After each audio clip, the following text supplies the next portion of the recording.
నమస్తే, welcome to స్వతంత్ర. నేను మురళి. ముందుగా హెడ్లైన్స్ చూద్దాం. సీఎం చంద్రబాబుకు రేవంత్ రెడ్డి లేఖ, ప్రజాభవన్లో భేటీకి రావాలని ఆహ్వానం.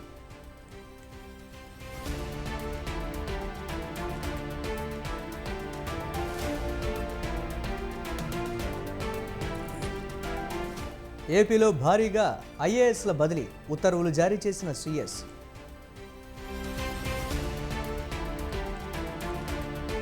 విలీన గ్రామ పంచాయతీలపై చొరవ తీసుకోవాలి, సీఎం రేవంత్కు మంత్రి తుమ్మల లేఖ.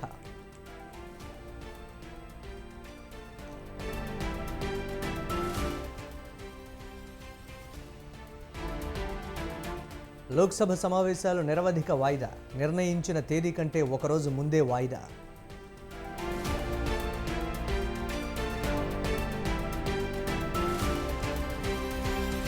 యూపీలో ఆధ్యాత్మిక కార్యక్రమంలో తొక్కిసలాట, 100 మందికి పైగా మృతి, పలువురికి గాయాలు.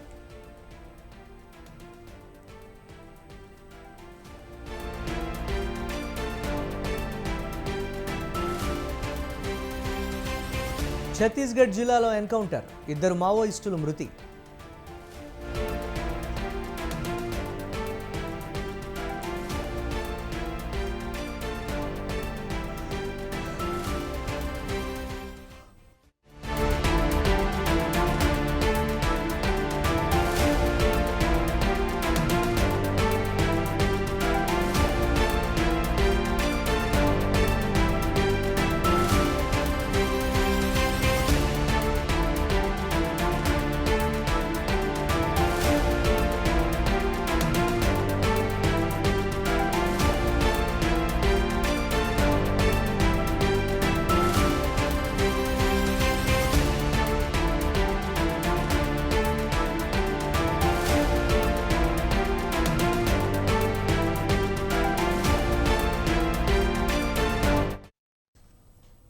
ఇరు రాష్ట్రాల మధ్య సమస్యల పరిష్కారం కోసం కలిసి మాట్లాడుకుందామంటూ ఏపీ సీఎం చంద్రబాబు నాయుడు తెలంగాణ సీఎంకు లేఖ రాయడంతో తెలంగాణ ప్రభుత్వం అందుకు తగిన ఏర్పాట్లు చేసింది. సచివాలయంలో డిప్యూటీ సీఎం మల్లు భట్టి విక్రమార్కతో పాటు ఉన్నతాధికారులతో సమావేశమైన రేవంత్ రెడ్డి చంద్రబాబుతో మాట్లాడాల్సిన అంశాలపై చర్చించారు.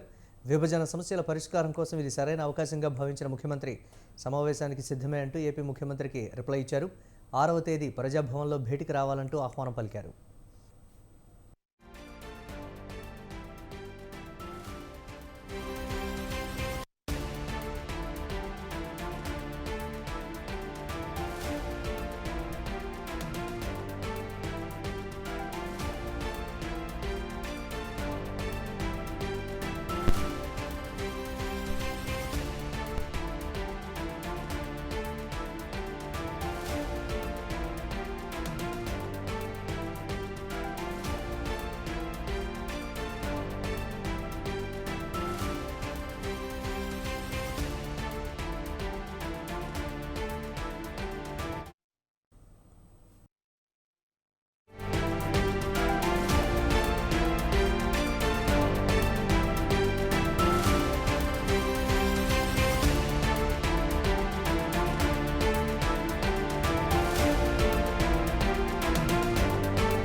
ఏపీలో భారీగా ఐఏఎస్ అధికారులు బదిలీ అయ్యారు. ఈ మేరకు రాష్ట్ర ప్రభుత్వ ప్రధాన కార్యదర్శి నీరబ్ కుమార్ ప్రసాద్ ఉత్తర్వులు జారీ చేశారు.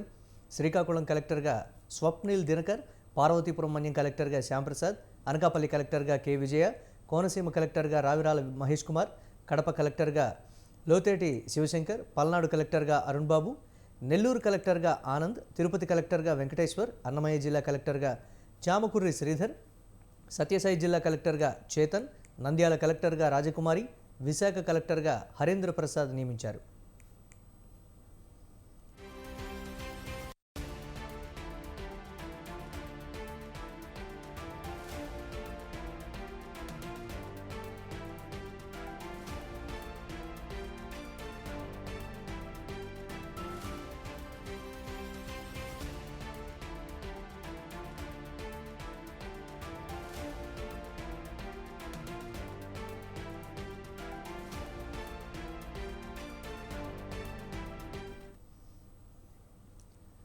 ఏపీలో తానే మంత్రి అయినట్టు అంతకంటే ఎక్కువగానే ఓ మినిస్టర్ వైఫ్ ఫోజులు కొట్టారు. అంతటితో ఆగలేదు. ఆలస్యంగా వచ్చిన పోలీసులపై చిందులు వేస్తూ కన్నెర చేశారు. మీకు ప్రభుత్వం జీతం ఇస్తుందా, వైసీపీ ఇస్తుందా అంటూ అక్షింతలు వేశారు. ఇది కాస్త సోషల్ మీడియా వరకు చేరడంతో ఈ దాదాగిరి ఏంటంటూ నెటిజన్లే కాదు, రాజకీయ నేతలు, మంత్రి గారి పార్టీ బాస్ మండిపడుతున్నారు. ఇంతకీ ఎవరా భార్యామణి? పోలీసులపై ఎందుకు చిందులేసినట్లు?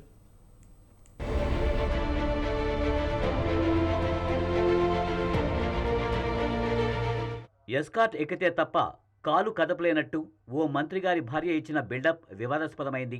తనకు ఏ అధికారం లేకపోయినా భర్తకు ఉంటే చాలనుకుందేమో, లేదంటే తానే మినిస్టర్నన్న భ్రమలో విర్రవీగిందో తెలియదు గాని ఎస్కార్ట్ ఎక్కడా, ఎందుకు ఆలస్యమైందంటూ మంత్రి కంటే ఎక్కువే ఫోజులు ఇస్తూ కారులో టీవీగా కూర్చుని పోలీసులపై కన్నెర చేసింది ఏపీ రవాణా శాఖ మంత్రి రాంప్రసాద్ రెడ్డి భార్య హరితారెడ్డి. పెన్షన్ల పంపిణీ కార్యక్రమానికి వెళ్లాల్సిన ఆమె తనకు ఎస్కార్ట్ రావాలంటూ అధికారులకు హుకుం జారీ చేసింది. పోలీస్ కాన్వాయ్ కావాలంటూ డిమాండ్ చేసింది. ఈ సందర్భంగా ఆలస్యంగా వచ్చిన ఎస్ఐ రమేష్పై చిందులేసింది. తెల్లారిందా, మీకోసం మేమెదురు చూడాలా, మీకు జీతాలు ప్రభుత్వమే కదా చెల్లిస్తుంది, వైసీపీ వాళ్ళు ఏమైనా ఇస్తున్నారా, మీకోసం అరగంట నుంచి వెయిట్ చేస్తున్నాం, వెంటనే వెళ్ళి కాన్వాయ్ స్టార్ట్ చేయండి అంటూ పోలీసుపై అధికారం చెలాయించింది. దీనికి సంబంధించిన వీడియో నెట్టింటకు చేరడంతో ఇది కాస్త తెగ వైరల్ అవుతుంది. హరితారెడ్డి తీరుపై సోషల్ మీడియా వేదికగా తీవ్రస్థాయిలో మండిపడుతున్నారు నెటిజన్లు. డ్యూటీలో ఉన్న పోలీసు అధికారితో ఇలాగైనా మాట్లాడేదంటూ నిలదీస్తున్నారు.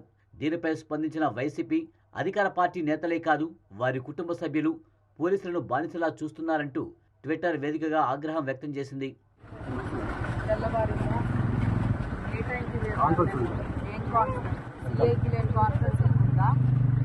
వచ్చాననుకున్నావా? డ్యూటీలో రావాలని చెప్పి యూనిఫామ్ కూడా లేదా మీకు? దేనికి సారీ? ఏంటి పొరపాటు? గవర్నమెంటే కదా ఇస్తుండే జీతము, వైసీపీ వాళ్ళు ఏమైనా ఇచ్చారా? మరి డ్యూటీ చేస్తున్నారా లేకపోతే ఏమన్నా మీకోసం అర్ధగంట నుంచి వెయిట్ చేస్తాము బాండి ఇప్పుడు ప్రోగ్రామ్ అంతా కదా. మీ వెహికల్లో క్యాన్వాస్ స్టార్ట్ చేయండి. ఇకపోతే మనం పాలకులం కాదు సేవకులమని టీడీపీ అధినేత సీఎం చంద్రబాబు పదే పదే పార్టీ శ్రేణులకు చెబుతున్నారు. ఎంత ఎదిగినా ఒదిగి ఉండాలని సూచిస్తున్నారు. ఆర్భాటం, హంగామాకు దూరంగా ఉండాలని, ప్రజల్లో పలుచన కాకూడదని, అదే జరిగితే పార్టీ పేరు డ్యామేజ్ అవుతుందని వార్నింగ్ ఇస్తున్నారు. ఇలాంటి సమయంలో మంత్రిగారి భార్య వీడియో బయటికి రావడం, నెట్టింట వైరల్ కావడంతో ముఖ్యమంత్రి చంద్రబాబు సీరియస్ అయ్యారు. పోలీసులతో మంత్రి భార్య హరితారెడ్డి వ్యవహరించిన తీరును తప్పుబట్టారు. మినిస్టర్ రాంప్రసాద్ రెడ్డితో ఫోన్లో మాట్లాడిన చంద్రబాబు ఘటనపై వివరణ కోరారు. అధికారులు, ఉద్యోగుల పట్ల గౌరవంగా మసులుకోవాలని హెచ్చరించారు. ఇలాంటి వైఖరిని సహించేది లేదని, ప్రభుత్వానికి చెడ్డ పేరు తెచ్చేలా ఎవరు వ్యవహరించినా ఉపేక్షించేది లేదని వార్నింగ్ ఇచ్చారు. ఇక ఈ ఘటన పట్ల విచారం వ్యక్తం చేసిన మంత్రి రాంప్రసాద్ రెడ్డి ఇలాంటి పొరపాట్లు పునరావృతం కాకుండా చూసుకుంటారని ముఖ్యమంత్రికి తెలిపారు.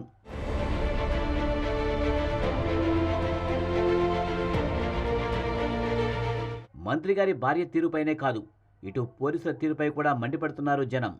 ఎవరు అధికారంలోనికి వస్తే వారి మాటలు వినడమే పోలీసుల పనిగా మారిందని, ప్రజల భద్రత, క్రైమ్ కంట్రోల్ సెకండరీగా మారిపోయాయని విమర్శిస్తున్నారు.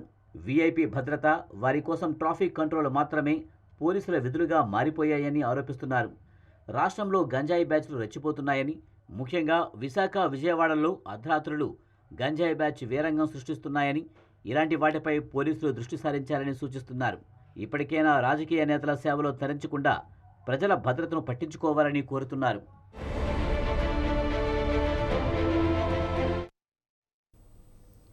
ఒక్క పోలవరమే కాదు, రాష్ట్రంలో నిర్మాణంలో ఉన్న ప్రాజెక్టుల పనులు 5 ఏళ్లుగా నిలిచిపోవడంతో వాటి భద్రత ప్రశ్నార్థకంగా మారింది. గత 5 ఏళ్ల కాలంలో సాగునీటి ప్రాజెక్టులు పెండింగ్ పనులకు నిధులు కేటాయించకపోవడం, కనీసం మెయింటెనెన్స్ నిధులు కూడా ఇవ్వకపోవడంతో అసంపూర్తిగా ఉన్న ప్రాజెక్టు నిర్మాణాలు దెబ్బతినే పరిస్థితులకు దారితీశాయి. సీమ జిల్లా ప్రయోజనాల కోసం చేపట్టిన గాలేరు నగరి సుజల స్రవంతి ప్రాజెక్టు నిర్మాణంలో భాగంగా నంద్యాల జిల్లా పాణ్యం నియోజకవర్గం గోర్కల్ వద్ద నిర్మాణంలో ఉన్న ఓ భారీ రిజర్వాయర్ పూర్తి చేయకపోవడంతో వెంటాడుతున్న సమస్యలపై స్వతంత్ర న్యూస్ అందిస్తున్న ఎక్స్క్లూజివ్ రిపోర్ట్.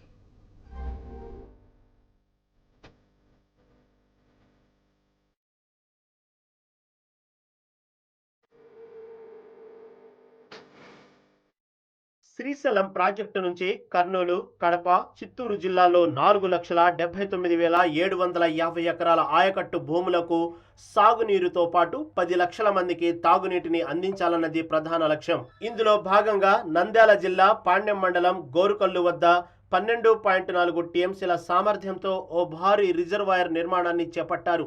480.20 కోట్ల వ్యయంతో నిర్మిస్తున్న రిజర్వాయర్ నిర్మాణానికి 2005లో అప్పటి ఉమ్మడి రాష్ట్ర ముఖ్యమంత్రి స్వర్గీయ వైఎస్ రాజశేఖర రెడ్డి హయాంలో నిధులు మంజూరు చేశారు. గోరుకల్లు గ్రామ సమీపంలో 12.50 టీఎంసీల నీటి నిల్వ సామర్థ్యంతో చేపట్టనున్న రిజర్వాయర్ నిర్మాణపు పనులను 2005లో ఓ నిర్మాణ సంస్థకు అప్పగించారు. 448.20 కోట్ల నిర్మాణ అంచనా వ్యయంపై 14.33% తక్కువ మొత్తానికి పనులు చేపడతానని గుత్తేదారు ముందుకొచ్చారు. 2005లో పనులు ప్రారంభించి 2008లోపు పూర్తి చేయాలి. 16 సంవత్సరాలు గడిచినా నేటికి పనులు పూర్తి చేయలేకపోయారు. ఫైనల్ స్టేజిలో చేపట్టాల్సిన పనులు చేపట్టకపోవడంతో తరచూ సమస్యలు తలెత్తుతున్నాయి. ఓవైపు మరమ్మతుల పనులు చేపడుతున్నా కూడా రిజర్వాయర్ వద్ద పనులు పూర్తి కావటానికి 100 కోట్ల రూపాయలు అవసరమవుతాయి. ఈ నిధుల కోసం గత 5 ఏళ్లలో ఎన్నో ప్రతిపాదనలు పంపినా కూడా ప్రభుత్వం పట్టించుకోలేదు. గోరుకల్లు జలాశయంలో వాటర్ ఫేస్లో 2-3 ప్యానల్స్ రిబెట్మెంట్ స్లిప్ అవటం జరిగింది. లాస్ట్ ఇయర్ కూడా ఇంకో ప్లేస్లో స్లిప్ అయితే దాన్ని ఇమీడియట్గా రెక్టిఫై చేసి లాస్ట్ టైం 10.5 టీఎంసీ సక్సెస్ఫుల్గా పెట్టి మార్చి 2nd వీక్ వరకు కూడా మిర్చికి వరకు అన్ని పంటలను కూడా కాపాడాము. ఈ సంవత్సరం కూడా అంటే లాస్ట్ వాటర్ సడన్ డ్రాడౌట్ కండిషన్ వలన 1.6 టీఎంసీ ఉంది. ఈ సడన్ డ్రాడౌన్ కండిషన్ వలన ఈసారి ఓటు రెగ్యులేటర్ పక్కన ఒక 2 ప్యానల్స్ లాస్ట్ టైం ఎలా జరిగినాయో ఇది వేరే లొకేషన్లో స్లిప్ అవటం జరిగింది.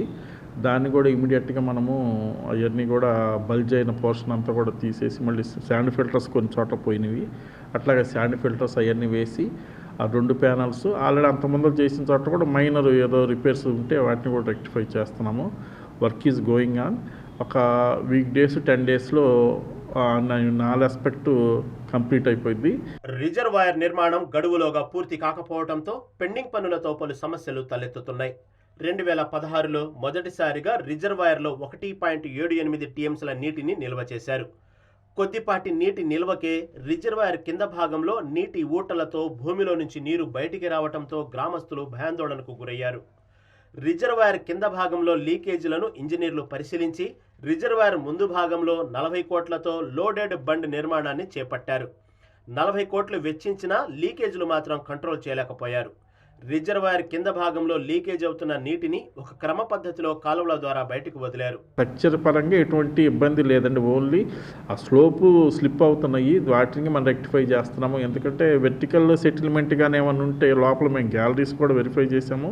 ఆ వెర్టికల్ గ్యాలరీస్ కాంక్రీట్లో ఏమైనా క్రాక్స్ కానీ ఏమైనా వచ్చే ఉంటాయి. వెర్టికల్ సెటిల్మెంట్ అయితే ఎటువంటి క్రాక్స్ కూడా మేము చూసాము. అట్లాగే రేర్ సైడ్ కూడా ఎక్స్ట్రా సీపేజ్ కానీ ఎటువంటిది కూడా మేము రెగ్యులర్గా మా స్టాఫ్ గమనిస్తూ ఉన్నారు. రేర్ సైడ్ ఇటు నుంచి అటు బండ్లో నుంచి కానీ వాటర్ కానీ వెళ్తే రేర్ సైడ్ ఎక్స్ట్రా సీపేజ్ కానీ ఎక్స్ట్రా కలెక్షన్ ఆఫ్ వాటర్ కనపడదు. ఎటువంటిది లేదు. కాబట్టి ఎవరు కూడా భయపడాల్సిన పని డ్యామ్కి వచ్చిన ఎటువంటి ఇబ్బంది లేదు. ఏంటంటే రెగ్యులర్ ఒక మెయింటెనెన్స్లో ప్రాసెస్ హౌఎవర్ ఇట్లా స్లిప్పేజ్ ఎందుకు అవుతుందని కూడా నెక్స్ట్ మనం ఈ వర్క్ మొత్తం కంప్లీట్ అవ్వడానికి సుమారు మనం 99.5 కోట్లకి మనం ఎస్టిమేట్ ప్రజెంట్ గవర్నమెంట్లో ఉంది. అది కానీ శాంక్షన్ అవ్వగానే మనకి ఇది ఎందుకు జరుగుతుంది కూడా మనం మన దీనిలాగా మనకు ఒక ఈ టెక్నికల్ కమిటీని పిలిచేసి ఏదైనా టెస్ట్ ఉంటే చేసి బ్యాలెన్స్ ఇంకోటి ఏంటంటే మెయిన్ బ్యాలెన్స్ వర్క్ సడన్గా వర్క్ వాళ్ళు అబాండన్ చేయటం వల్ల వర్క్ క్లోజ్ అయ్యి బ్యాలెన్స్ వర్క్ చేయకపోవటం వలన జరిగిన ఇబ్బందులు అనుకుంటున్నాము. రిజర్వాయర్ కింది భాగంలో లీకేజీలను కంట్రోల్ చేశామని చెప్పుకుంటున్న సమయంలో తాజాగా రిజర్వాయర్ లోపలి భాగంలో రాతి పరుపు కట్టడం కుంగిపోయింది. రిజర్వాయర్ మట్టి కట్టపై వర్షపు నీరు రిజర్వాయర్ లోపలి భాగంలోకి వెళ్లటంతో రిజర్వాయర్ లోపలి భాగంలో నిర్మించిన రాతి పరుపు కట్టడం కుంగిపోయింది. మరమ్మతులు చేపట్టిన కాంట్రాక్టర్లు బిల్లులకు చెల్లించారని చెప్పినప్పటికీ మరో ప్రైవేట్ సంస్థతో కుంగిన రాతి కట్టడం మరమ్మతుల పనులు చేయించారు. ఈ పనులు చేసి నెలలు గడవక ముందే రిజర్వాయర్ లోపలి భాగంలో మరోవైపు రాతి కట్టడం పనులు కుంగిపోయాయి. ప్రస్తుతం కుంగిపోయిన రాతి కట్టడం పనులు చేపడుతున్నారు. రిజర్వాయర్ వద్ద పూర్తి కావాల్సిన పనులను గత 5 ఏళ్లుగా చేపట్టకపోవడంతో సమస్యలు తలెత్తుతున్నాయి. గోరుకల్లు రిజర్వాయర్ పనులు 100% పూర్తి కాకముందే తరచూ రివిట్మెంట్ కుంగిపోతుండడంతో సమీపంలోని గోరుగల్లు గ్రామస్తులలో భయాందోళన నెలకొన్నాయి. ప్రస్తుత ప్రభుత్వమైన గోరుగల్లు రిజర్వాయర్ వద్ద ఉన్న పెండింగ్ పనులను పూర్తి చేసి తాము సురక్షితంగా జీవించేలాగా చర్యలు చేపట్టాలని పలువురు గ్రామస్తులు ప్రభుత్వాన్ని డిమాండ్ చేస్తున్నారు. కెమెరా పర్సన్ బాబుతో శ్రీనివాస్, స్వతంత్ర న్యూస్, గోరుగల్లు, నంద్యాల జిల్లా.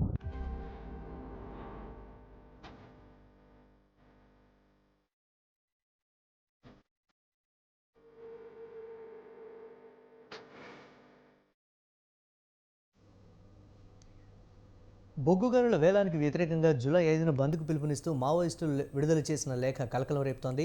బొగ్గు బ్లాకులను సాధించుకునే వరకు పోరాడాలని, జూలై 5 బంద్ను, నిరసన కార్యక్రమాలను విజయవంతం చేయాలని పిలుపునిచ్చింది. మోదీకి వ్యతిరేకంగా ఐక్య పోరాటాలకు సిద్ధం కండి అంటూ మావోయిస్టు అనుబంధ కార్మిక సంఘం సింగరేణి కార్మిక సమాఖ్య కోల్బెల్ట్ కమిటీ కార్యదర్శి ప్రభాత్ లేఖలో పేర్కొన్నారు. ఫ్యాసిస్టు మోదీ ప్రభుత్వం దేశంలోని బొగ్గు గనులను ప్రైవేటీకరించి కుట్రలో భాగంగా వేలం వేయడాన్ని నిరసిస్తూ సింగరేణి సత్తుపల్లి, కోయగూడెం, KK6, శ్రావణపల్లి గనులను సింగరేణికే కేటాయించాలని డిమాండ్ చేశారు.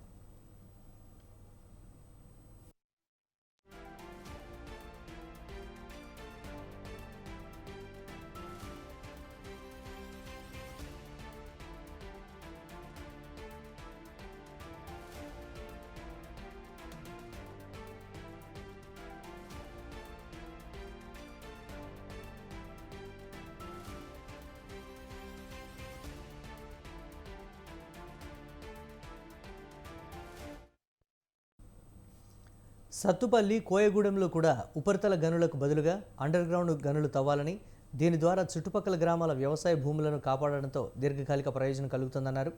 అండర్ గ్రౌండ్స్ గనుల వల్ల నష్టపోయిన భూ నిర్వాసితులకు ప్రస్తుత మార్కెట్ ప్రకారం నష్టపరిహారం ఇవ్వడంతో భూ నిర్వాసితులకు సంస్థలో పర్మనెంట్ ఉద్యోగం ఇవ్వాలని లేఖలో డిమాండ్ చేశారు. గతంలో గనుల తవ్వకం కోసం భూములు తీసుకున్న తర్వాత రైతులకు, భూ నిర్వాసితులకు న్యాయం చేయకుండా మోసగించిన చరిత్ర సింగరేణి, రెవెన్యూ అధికారులకు ఉందని, ఆ అధికారులు తగిన మూల్యం చెల్లించుకోక తప్పదని హెచ్చరించారు.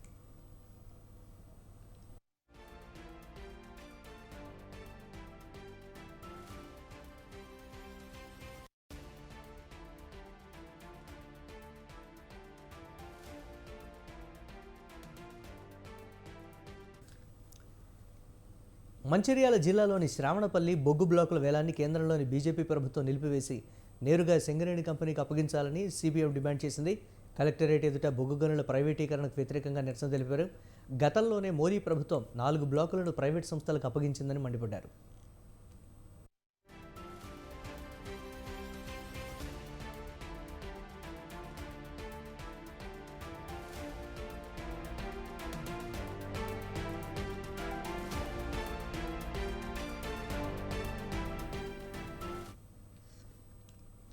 బొగ్గు గనుల శాఖ మంత్రిగా ఉన్న కిషన్ రెడ్డి హైదరాబాద్ కేంద్రంగానే వేలంపాట ప్రక్రియను ప్రారంభించడం అన్యాయమన్నారు. బొగ్గు బ్లాకులన్నీ ప్రైవేట్ సంస్థలకు ఇచ్చిన తర్వాత సింగరేణికి మిగిలేదేముందన్నారు. క్రమంగా సింగరేణి సంస్థ బలహీనపడి మూతపడే వైపు మోదీ ప్రభుత్వం నెడుతోందన్నారు. ఈ ప్రయత్నాలను తెలంగాణ ప్రజలు అడ్డుకోవాలని సిపిఎం కోరింది. తెలంగాణకు మణిహారంగా ఉన్న సింగరేణిని కాపాడుకునేందుకు రాష్ట్ర వ్యాప్తంగా ప్రజలు కదలాలని పిలుపునిచ్చింది.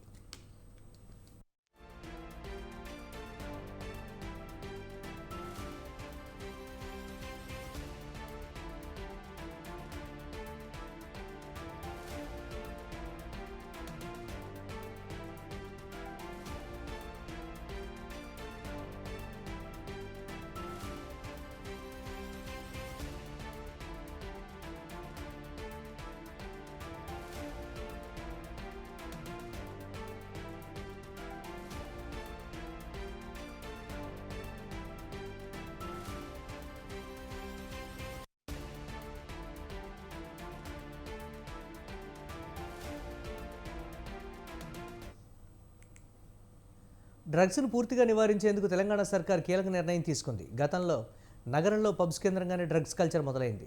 ఇకపై డ్రగ్స్ను పసిగట్టేందుకు ప్రతి పబ్, క్లబ్స్ వద్ద స్నిఫర్ డాగ్స్ను ప్రవేశపెడుతోంది నార్కోటిక్ టీం. ఈ స్నిఫర్ డాగ్స్కు ప్రత్యేక శిక్షణ ఇచ్చి మరీ వీకెండ్స్లో పబ్స్, క్లబ్స్లో పోలీసులు తనిఖీలు చేపడుతున్నారు.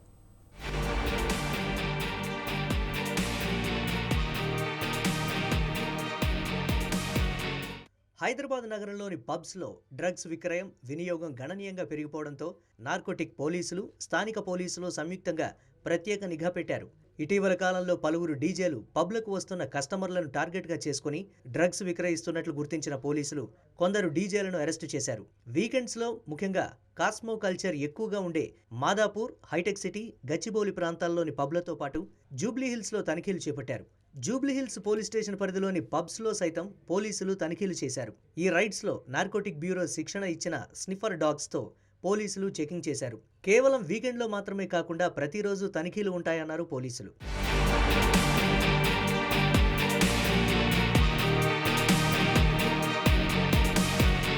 ముఖ్యంగా పబ్స్లో డీజేలుగా పనిచేస్తున్న వారే డ్రగ్స్ సరఫరా చేసే స్థాయికి చేరుతున్నారు. దీంతో డీజేలు టార్గెట్గా పోలీసులు తనిఖీలు చేస్తున్నారు. డ్రగ్స్ ఎక్కడి నుంచి తీసుకొస్తున్నారు, కస్టమర్లకు ఏ విధంగా అందజేస్తున్నారు అనే కోణంలో పోలీసులు ఆరా తీస్తున్నారు. గోవా, బెంగళూరు నుంచి హైదరాబాద్కు డ్రగ్స్ తీసుకొస్తున్నట్లు పోలీసులు గుర్తించారు. ప్రధాని నరేంద్ర మోదీ రాష్ట్రపతి ప్రసంగానికి ధన్యవాద తీర్మానంపై పార్లమెంట్లో మాట్లాడారు. విపక్ష నేతలు మణిపూర్పై చర్చించాలని పట్టుబడుతున్నా లోక్సభలో గందరగోళం నెలకొన్నప్పటికీ ప్రధాని కాంగ్రెస్పై విమర్శల దాడిని కొనసాగించారు. అవినీతిని అసలు సహించేది లేదని చెప్పారు. ప్రజలు తమను మరోసారి ఎన్నుకున్నారని, తమకు దేశం ముఖ్యమని, ఏ విషయంలోనైనా సరే దీన్నే ప్రాధాన్యతగా తీసుకుంటామని చెప్పారు. ఎన్ని కుట్రలు ఆరోపణలు చేసినా విపక్షాలు ఓడిపోయాయన్నారు.